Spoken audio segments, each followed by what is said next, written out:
안녕하세요. 저는 현재 30대 중반의 의사로 일하고 있는 김수연이라고 합니다. 오늘 여러분께 제 인생에서 가장 충격적이고도 감동적인 이야기를 들려드리려고 합니다. 이 이야기는 저에게 일어난 실화이며 아직도 믿기지 않을 정도로 기가 막힌 운명의 장난이었습니다. 제가 왜 이런 이야기를 하게 되었는지부터 말씀드리겠습니다. 얼마 전 병원에서 응급실 당직을 서던 중 119구급대가 실려온 한 환자를 보고 온몸에 소름이 돋았습니다. 그 환자는 바로 저를 20여 년간 후원해주신 키다리 아저씨였기 때문입니다. 하지만 더 충격적인 건 그 이후에 알게 된 진실이었습니다. 과연 어떤 일이 있었을까요? 이야기는 제가 3살 때부터 시작됩니다. 아버지가 갑작스럽게 세상을 떠나셨습니다. 사실 정확히는 떠났다고 해야겠죠. 당시 저는 너무 어려서 아버지에 대한 기억이 전혀 없었습니다. 단지 엄마가 아빠는 하늘나라로 갔다고 말해줄 뿐이었죠. 엄마는 혼자서 저를 키우기 힘들었던지 외할머니께 저를 맡기고 일하러 나가셨습니다. 외할머니는 정말 나이가 많으셨습니다. 이미 70이 넘으신 분이었는데 갑자기 3살짜리 손녀를 돌봐야 하니 얼마나 힘드셨을까요? 그래도 할머니는 저를 정성껏 키워주셨습니다. 비록 넉넉하지 않은 형편이었지만 따뜻한 밥 한 그릇, 깨끗한 옷 한 벌 챙겨주시려고 밤낮으로 애쓰셨죠. 엄마는 정말 바쁘셨나 봅니다. 한 달에 한두 번 오시면 다행이었고 가끔은 몇 달씩 얼굴을 보지 못할 때도 있었습니다. 저는 엄마가 올 때마다 품에 안겨보려고 했지만 엄마는 항상 급해 보이셨어요. 할머니와 잠깐 이야기를 나누고는 금세 나가버리곤 했습니다. 그럴 때마다 저는 문틈으로 엄마의 뒷모습을 바라보며 언제까지고 기다렸던 기억이 납니다. 아이들은 본능적으로 엄마를 그리워하죠. 저도 마찬가지였습니다. 유치원에 다니면서 다른 아이들이 엄마와 함께 오는 것을 볼 때마다 마음 한구석이 시렸습니다. 할머니가 대신 데리러 오셨지만 왠지 모르게 부러운 마음이 들었어요. 특히 아픈 날이나 무서운 꿈을 꾼 밤에는 엄마가 간절히 그리웠습니다. 할머니는 제가 외로워하는 것을 아셨는지 늘 재미있는 이야기를 들려주셨습니다. 옛날 옛적 호랑이 담배 피우던 시절. 이야기부터 시작해서 착한 사람에게는 복이 온다는 이야기까지 정말 다양한 이야기를 해주셨어요. 그 중에서도 제가 가장 좋아했던 건 키다리 아저씨 이야기였습니다. 고아가 된 주인공을 멀리서 도와주는 신비로운 후원자 이야기 말이에요. 쓰니야, 세상에는 착한 사람을 도와주는 키다리 아저씨가 있단다. 너도 착하게 살면 언젠가 그런 분을 만날 수 있을 거야. 할머니의 말씀을 듣고 저는 정말 그런 사람이 있을까 하며 상상하곤 했습니다. 어린 마음에도 그런 분이 정말 있다면 얼마나 좋을까 생각했어요. 시간은 빠르게 흘러 제가 9살이 되던 해 큰 일이 생겼습니다. 할머니가 갑자기 쓰러지신 거예요. 평소에도 혈압이 높으시다고 약을 드시곤 했는데 그날따라 몸이 많이 안 좋아 보이셨어요. 아침에 일어나서 할머니를 깨웠는데 깨어나지 않으셨습니다. 할머니, 할머니. 아무리 흔들어도 할머니는 차가워져 가기만 했습니다. 이웃집 아주머니가 119에 신고해 주셔서 구급차가 왔지만 할머니는 이미 하늘나라로 떠나신 후였습니다. 갑작스러운 뇌출혈이었다고 했어요. 그때의 충격은 지금도 잊을 수 없습니다. 세상에서 저를 가장 아껴주시던 분이 하루아침에 제 곁을 떠나신 거니까요. 엄마에게 연락이 갔지만 장례식장에도 나타나지 않으셨습니다. 나중에 들으니 외국으로 일하러 나가셨다고 하더군요. 친척들은 서로 저를 떠넘기기 바빴습니다. 우리도 애가 있는데 어떻게 하냐, 형편이 안 된다, 잠깐은 모르겠지만. 계속은 힘들다 하는 말들만 반복됐어요. 결국 저는 혼자가 되었습니다. 9살짜리가 할 수 있는 일은 많지 않았죠. 며칠간은 이웃집에서 임시로 재워주셨지만 그것도 오래갈 일은 아니었습니다. 그때 저는 평소 할머니가 해주시던 이야기가 생각났어요. 고아원에서 자란 아이들 이야기 말입니다. 나도 고아원에 가면 되겠구나. 그렇게 생각한 저는 혼자서 고아원을 찾아갔습니다. 당시 우리 동네에서 가장 가까운 고아원까지는 버스를 2번 갈아타야 했어요. 할머니와 함께 시장 보러 갈 때 가끔 지나쳤던 곳이라 위치는 알고 있었거든요. 가방 하나에 옷가지 몇 벌과 할머니 사진 한 장을 넣고 길을 떠났습니다. 고아원 문을 두드릴 때의 심정은 말로 표현할 수 없었어요. 떨리고 무섭고 또 한편으로는 안도감도 들었습니다. 이제 정말 의지할 곳이 생기는 건가 싶어서요. 어머, 이 아이가 왜 여기에? 고아원 원장 선생님이 저를 보고 깜짝 놀라셨습니다. 사정을 설명드리니 안쓰럽다는 표정을 지으시며 저를 받아주셨어요. 그렇게 저의 고아원 생활이 시작되었습니다. 고아원에는 저처럼 부모를 잃거나 버림받은 아이들이 많았습니다. 각자 사연이 달랐지만 공통점은 모두 외로웠다는 거예요. 처음에는 새로운 환경에 적응하기 힘들었습니다. 여러 명이 함께 쓰는 방, 정해진 시간에 먹는 밥, 규칙적인 생활 패턴까지 모든 게 낯설었어요. 하지만 고아원 선생님들이 정말 잘해주셨습니다. 특히 담당 선생님이었던 박 선생님은 저를 친딸처럼 아껴주셨어요. 밤에 무서워서 잠을 못 잘 때면 등을 토닥여주시고 아플 때는 밤새 간호해주셨습니다. 덕분에 점점 고아원 생활에 적응할 수 있었어요. 그런데 제게는 한 가지 특별한 점이 있었습니다. 공부를 정말 잘했거든요. 할머니가 살아계실 때부터 책 읽기를 좋아했는데 고아원에 와서도 그 습관이 계속되었어요. 도서관에서 책을 빌려다 읽고 모르는 건 선생님께 물어보고 그렇게 하나씩 배워나갔습니다. 초등학교 때부터 학급에서 항상 1등을 했습니다. 중학교에 진학해서도 마찬가지였고요. 선생님들은 저에게 큰 기대를 걸어주셨어요. 수연이는 공부를 정말 잘하니까 좋은 대학에 갈 수 있을 거야 라고 격려해 주셨습니다. 고등학교에 올라와서는 더욱 열심히 공부했습니다. 다른 친구들이 놀 때도 저는 늘 책상에 앉아 있었어요. 목표가 있었거든요. 의사가 되고 싶었습니다. 할머니가 편찮으셨을 때 의사 선생님이 친절하게 진료해 주시는 모습을 보고 감명을 받았거든요. 저도 그런 사람이 되어서 아픈 사람들을 도와주고 싶었습니다. 고아원에서 생활하면서 가장 힘들었던 건 경제적인 문제였습니다. 기본적인 의식주는 해결되지만 개인적으로 필요한 건 스스로 마련해야 했어요. 참고서나 문제집을 사거나 학원에 다니는 건 꿈도 꿀 수 없었습니다. 그래도 포기하지 않고 도서관에서 빌린 책으로 독학했어요. 고등학교 3학년이 되자 대학 진학 문제가 현실로 다가왔습니다. 성적은 좋았지만 등록금이 문제였어요. 의대는 등록금이 특히 비쌌거든요. 원장 선생님과 담임 선생님이 장학금을 알아봐 주셨지만 전액 장학금을 받기는 쉽지 않았습니다. 그런데 기적 같은 일이 일어났습니다.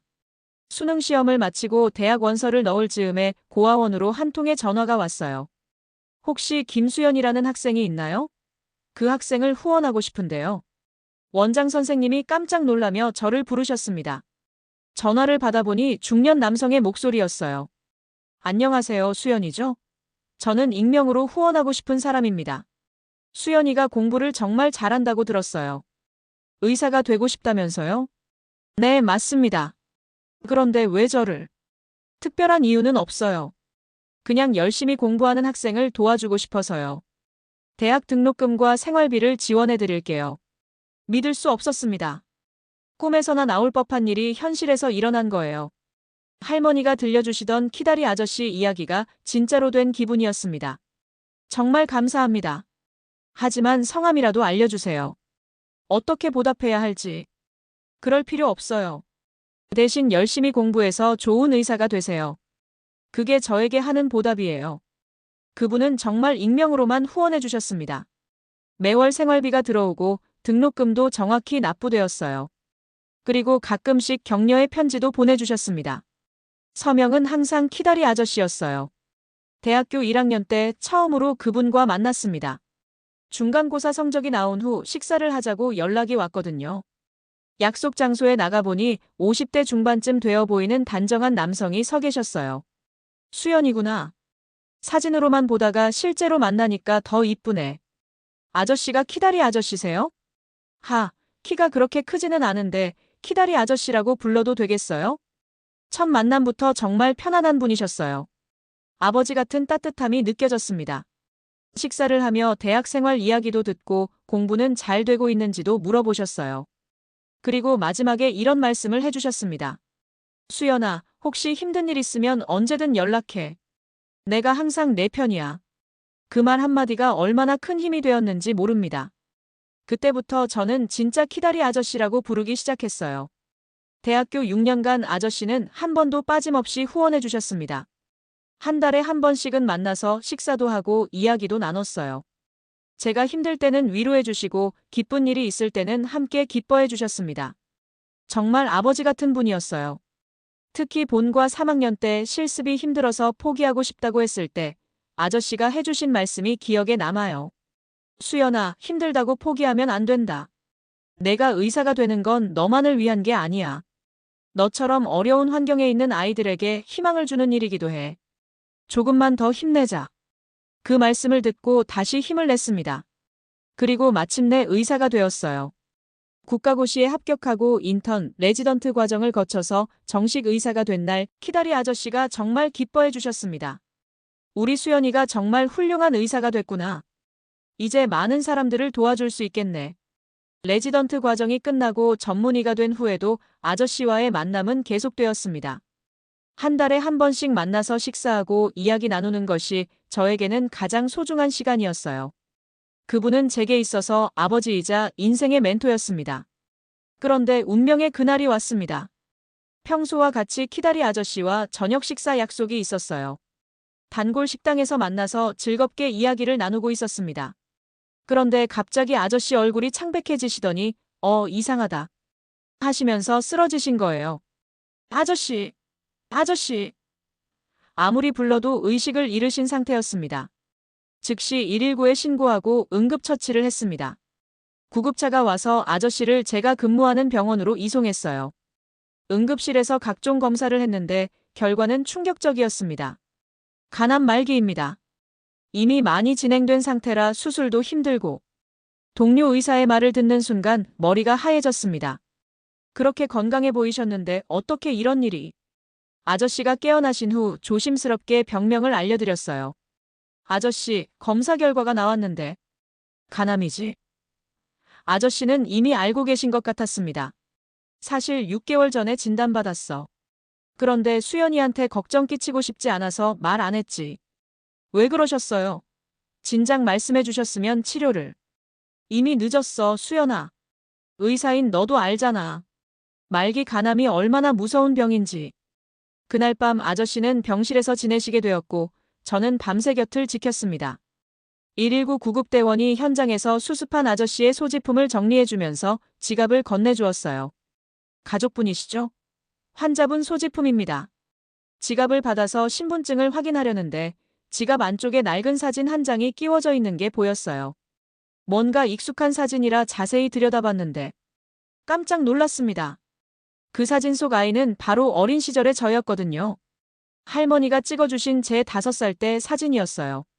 왜 키다리 아저씨 지갑에 제 어린 시절 사진이 들어있는 거죠? 머리가 복잡해졌습니다. 혹시나 하는 마음에 지갑을 더 자세히 살펴봤어요. 그런데 더욱 놀라운 걸 발견했습니다. 신분증에 적힌 이름이 김진우였어요. 성이 김씨. 저와 같은 성이었습니다.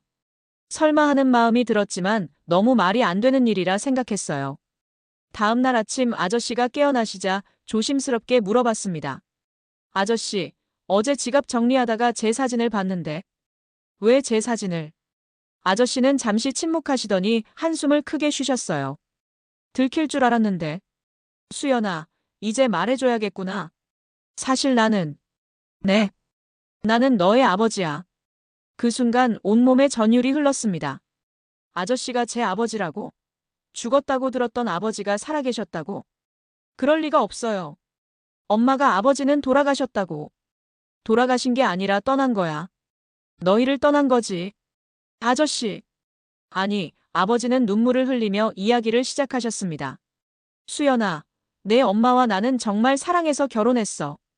너를 낳았을 때 얼마나 기뻤는지 몰라. 정말 예쁜 딸이었거든. 그럼 왜? 엄마가. 너희 엄마가 바람을 피웠어. 한 번이 아니라 계속해서. 나는 참으려고 했는데 결국 밖에서 아이까지 낳아온 거야. 충격적인 이야기였습니다. 제가 친딸이 아니라는 뜻이었거든요. 그 아이가 바로 너야, 수연아. 내 엄마가 다른 남자와 만나서 낳은. 저를요? 그래. 나는 너를 내 친딸처럼 키웠어. 진짜 딸이라고 생각하고 사랑했지. 그런데 너희 엄마는 계속 외도를 했고 결국 견디다 못해 이혼을 했어. 아버지의 목소리가 떨렸습니다. 이혼할 때 너를 데리고 가려고 했는데 법적으로는 내 아이가 아니라서 힘들었어.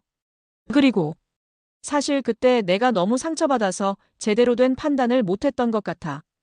그래서 저를 버리신 거예요? 버린 게 아니야. 절대 그런 게 아니야. 아버지가 제 손을 꽉 잡으셨습니다. 나는 하루도 너를 잊은 적이 없어. 내가 할머니와 지내는 것도 알고 있었고 가끔 멀리서 지켜보기도 했어. 그럼 왜 나타나지 않으셨어요?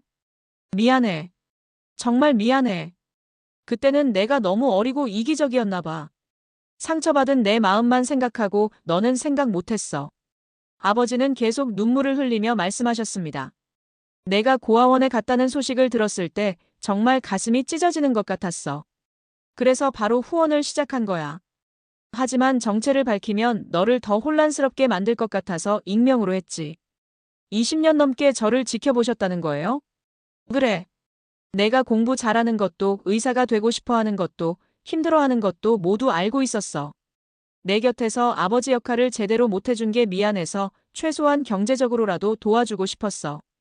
믿을 수 없는 이야기였습니다. 그동안 키다리 아저씨라고 부르며 따랐던 분이 친아버지는 아니지만 나를 진짜 딸처럼 사랑해준 아버지였다니. 왜 지금 말씀하시는 거예요? 시간이 얼마 남지 않았거든. 가난 말기라는 진단을 받고 나서 고민이 많았어. 너에게 진실을 말해야 하나 모르게 하고 그냥 갈까? 그런데 어제 쓰러지면서 생각이 났어. 이대로 가면 너는 영원히 진실을 모르게 되겠구나. 그럼 엄마는 어떻게 된 거예요? 너희 엄마는 외국에서 살고 있어. 재혼해서 아이들도 낳았고 행복하게 살고 있는 것 같더라. 그 순간 복잡한 감정이 밀려왔습니다. 분노, 슬픔, 원망, 그리고 한편으로는 안도감도 들었어요. 그동안 궁금했던 모든 것들이 한 번에 풀리는 기분이었거든요. 아저씨. 아니, 아빠. 처음으로 아버지라고 불러봤습니다. 고마워, 수연아. 한 번만이라도 아빠라고 불러줘서. 우리는 서로 껴안고 펑펑 울었습니다. 20여 년간 쌓였던 그리움과 미안함, 사랑이 한꺼번에 터져나왔어요. 아빠, 왜 이렇게 늦게 말씀하세요? 진작 알았다면. 미안해, 정말 미안해. 아빠가 용기가 없었어. 내가 나를 원망할까봐, 더 힘들어할까봐 두려웠거든. 아버지는 제 머리를 쓰다듬으며 말씀하셨습니다.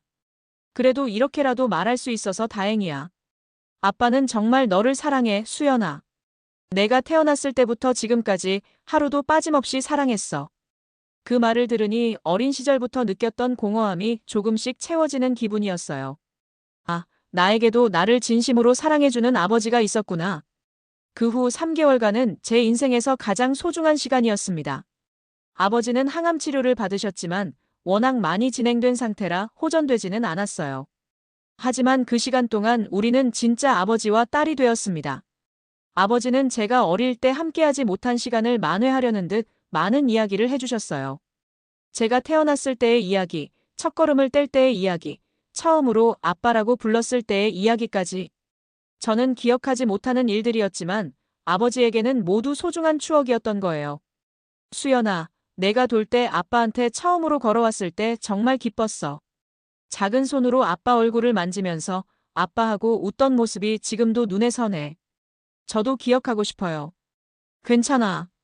이제라도 새로운 추억을 만들면 되잖아. 아버지와 함께 보낸 그 3개월은 정말 행복했습니다. 병실에서 함께 영화도 보고 아버지가 좋아하시는 음식도 해드리고 어린 시절 못다한 이야기도 나눴어요. 특히 아버지가 제 의사 가운을 입은 모습을 보실 때 정말 자랑스러워 하셨어요. 우리 딸이 이렇게 훌륭한 의사가 됐구나. 아빠가 못다 해준 것들을 스스로 해낸 거야. 정말 대단해. 하지만 시간은 무정하게 흘러갔습니다. 아버지의 상태는 점점 나빠졌고 결국 그해 겨울 아버지는 제 품에서 마지막 숨을 거두셨습니다. 수연아, 아빠를 용서해줘. 아빠, 용서할 게 뭐 있어요. 오히려 감사해요. 저를 이렇게 사랑해주셔서. 행복하게 살아. 좋은 사람 만나서. 아빠가 못해준 만큼 더 많이 사랑받고. 그것이 아버지의 마지막 말씀이었습니다. 아버지의 장례식은 조촐하게 치렀습니다. 생전에 친하게 지내시던 분들과 저, 그리고 고아원 선생님들이 함께 해주셨어요. 관 앞에서 마지막 인사를 드릴 때 정말 많은 생각이 들었습니다. 이분은 저에게 있어서 단순한 후원자가 아니었어요. 친아버지는 아니지만 진짜 아버지보다 더 큰 사랑을 주신 분이었습니다. 혈연 관계가 전부가 아니라는 걸 보여주신 분이었어요. 아버지가 돌아가신 후 유품을 정리하다가 편지 뭉치를 발견했습니다. 제가 대학교 다니는 동안 아버지가 쓰셨던 일기였어요. 편지 형식으로 저에게 하고 싶은 말들을 적어 놓으신 거였습니다. 오늘 수연이와 만나서 밥을 먹었다. 시험 기간이라 힘들어하는 것 같았는데 그래도 밝게 웃어주는 모습이 고마웠다. 내가 곁에 있어서 의지가 된다고 하니 마음이 뿌듯하다. 아버지 역할을 제대로 못해주는데도 이렇게 따라줘서 고맙다. 수연이가 인턴 과정이 힘들다고 울면서 전화했다. 위로해주고 싶었지만 어떤 말을 해야 할지 모르겠다. 진짜 아버지라면 더 큰 힘이 될 수 있을 텐데. 그래도 내 말을 듣고 다시 힘내겠다고 하니 다행이다. 수연이가 레지던트 과정을 마치고 전문의가 됐다. 정말 자랑스럽다. 어려운 환경에서도 이렇게 훌륭하게 자란 우리 딸. 비록 혈연 관계는 아니지만 내게는 세상에서 가장 소중한 딸이다. 편지를 읽으면서 또다시 눈물이 났습니다. 아버지가 저를 얼마나 사랑하셨는지, 얼마나 자랑스러워 하셨는지가 고스란히 전해졌거든요. 그리고 마지막 편지에는 이런 내용이 적혀 있었습니다. 수연아, 이 편지를 읽고 있다면 아빠는 이미 하늘나라에 가 있을 거야. 아빠가 떠나면 많이 슬플 텐데 너무 슬퍼하지 말았으면 좋겠다. 아빠는 정말 행복했어. 너를 만날 수 있어서, 너의 성장을 지켜볼 수 있어서, 마지막에는 진짜 아빠라고 불러줘서. 모든 게 감사했다. 아빠가 너에게 바라는 건 딱 하나야. 행복하게 사는 것. 아빠가 못해준 사랑만큼 더 많이 사랑받고 더 많이 사랑하면서 살았으면 좋겠어. 그리고 가끔은 아빠 생각도 해주고. 아빠는 하늘에서 언제나 너를 지켜보고 있을 거야. 내가 웃으면 아빠도 웃고 내가 울면 아빠도 울면서. 영원히 너의 편이 되어줄게. 사랑한다, 우리 수연아. 아빠의 자랑스러운 딸아. 그 편지를 읽고 나서야 진정으로 아버지를 보내드릴 수 있었습니다. 슬픔보다는 감사함이 더 컸어요. 이렇게라도 아버지의 사랑을 받을 수 있어서, 진짜 부모 자식 간의 정을 느낄 수 있어서 말이에요. 지금도 가끔 힘들 때면 아버지 생각이 납니다. 아빠라면 뭐라고 하셨을까, 아빠가 계셨다면 어떻게 해주셨을까 하면서 말이에요. 그럴 때마다 아버지의 마지막 말씀이 떠올라요. 행복하게 살아라. 저는 지금 응급실에서 근무하면서 많은 환자들을 만나고 있습니다. 그 중에는 저처럼 어려운 환경에서 자란 사람들도 많아요. 그럴 때마다 아버지가 저에게 해주셨던 것처럼 따뜻한 위로와 격려를 해주려고 노력합니다. 며칠 전에는 고아원에서 자란 간호사 선생님이 있었는데 제 이야기를 들려주니 정말 감동해 하더라고요. 이런 분이 정말 계시는구나 하면서 희망을 갖게 됐다고 했어요. 그때 깨달았습니다. 아버지가 저에게 해주신 사랑은 저만 받고 끝날 게 아니라 다른 사람들에게 전해줘야 하는 거구나. 아버지의 사랑이 저를 통해서 더 많은 사람들에게 퍼져나가야 하는 거구나. 그래서 저도 작년부터 고아원 후원을 시작했습니다. 제가 자랐던 고아원에 매월 후원금을 보내고 가끔 찾아가서 아이들과 시간도 보내고 있어요. 아이들에게는 저를 키다리 언니라고 부르라고 했습니다. 아버지의 뜻을 이어가고 싶거든요. 그리고 얼마 전에는 정말 감동적인 일이 있었어요. 제가 후원하는 아이 중에 고등학생이 하나 있는데 그 아이가 편지를 보낸 거예요. 키다리 언니께 언니 덕분에 공부에 집중할 수 있어서 이번에 전교 1등을 했어요. 언니처럼 의사가 되는 게 꿈이에요. 언니가 말씀하신 대로 나중에 저도 다른 사람들을 도와주는 사람이 되고 싶어요. 정말 감사해요. 그 편지를 읽으면서 아버지 마음을 조금이나마 이해할 수 있었어요. 이런 기분이었구나. 이렇게 뿌듯하고 감사한 마음이었구나. 요즘에는 결혼도 생각하고 있습니다. 병원에서 만난 좋은 사람이 있거든요. 소아과 의사인데 정말 아이들을 사랑하는 따뜻한 사람이에요.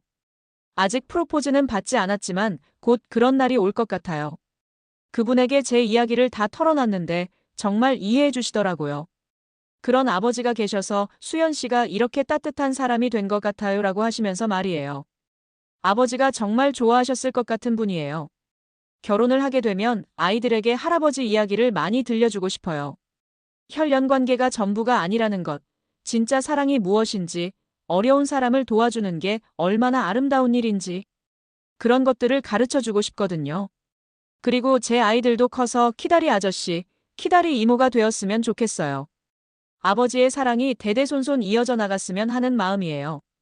가끔 꿈에 아버지가 나타나세요. 항상 웃고 계시면서 잘하고 있다, 수연아라고 말씀해 주세요. 그럴 때마다 정말 행복합니다. 아, 아빠가 저를 지켜보고 계시는구나, 자랑스러워하고 계시는구나 하는 생각이 들거든요. 이제는 아버지에 대한 원망이나 슬픔은 없어요. 대신 감사함만 가득해요. 비록 늦게 만났지만 이렇게라도 아버지의 사랑을 받을 수 있었던 것, 마지막에는 진짜 아빠라고 부를 수 있었던 것, 모든 게 기적 같은 일이었어요. 세상에는 정말 키다리 아저씨 같은 분들이 계세요. 혈연 관계와 상관없이 진심으로 사랑해주는 분들이요. 저는 그런 사랑을 받았기 때문에 지금의 제가 될 수 있었어요. 어려운 환경에서 자라는 아이들에게 말해주고 싶어요. 포기하지 말라고. 세상에는 분명 여러분을 도와줄 사람들이 있다고. 그러니까 희망을 갖고 열심히 살라고 말이에요. 그리고 이 글을 읽고 계신 분들께도 부탁드리고 싶어요. 주변에 도움이 필요한 사람들이 있다면 작은 관심이라도 보여주세요. 여러분의 작은 도움이 누군가에게는 인생을 바꾸는 큰 힘이 될 수도 있거든요. 저에게 키다리 아저씨가 있었던 것처럼 누군가에게는 여러분이 키다리 아저씨가 될 수 있어요. 그 사랑이 계속 이어져 나간다면 세상은 분명 더 따뜻해질 거예요. 아버지, 하늘에서 지켜보고 계시죠? 저는 아빠가 원하시는 대로 행복하게 살고 있어요. 그리고 아빠의 사랑을 다른 사람들에게도 전해주고 있고요. 아빠 덕분에 저는 정말 소중한 것들을 배웠어요. 사랑의 진짜 의미를, 가족의 진정한 뜻을, 그리고 베푸는 삶의 아름다움을 말이에요. 앞으로도 아빠를 자랑스럽게 만드는 딸이 될게요. 더 많은 사람들을 도와주고 더 많이 사랑하면서 살게요. 그리고 언젠가 하늘나라에서 다시 만날 때까지 아빠를 그리워하며 살게요. 사랑해요, 아빠. 정말 감사했어요. 이렇게 긴 이야기를 끝까지 들어주셔서 정말 감사합니다. 제 인생에서 가장 소중한 이야기를 나눌 수 있어서 기뻤어요. 오늘의 사연이 공감되셨다면 구독과 좋아요를 눌러주세요.